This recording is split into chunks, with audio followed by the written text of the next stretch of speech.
بسم اللہ الرحمن الرحیم۔ السلام علیکم۔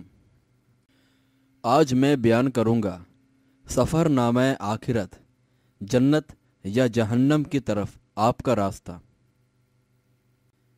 قبر آخرت کی سب سے پہلی منزل ہے۔ کافر و منافق کے لیے آگ کا گڑھا اور مومنوں کے لیے جنت کی کیاری۔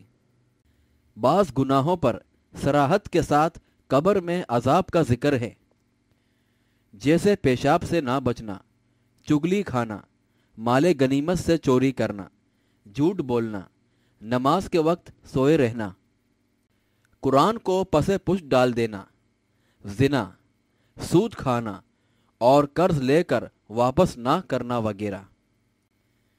بعض وہ اعمال جو عذاب قبر سے نجات کا سبب ہیں، جیسے خلوص سے کیے گئے نیک اعمال، عذاب قبر سے پناہ مانگنا، سورہ ملک کی تلاوت کرنا وغیرہ۔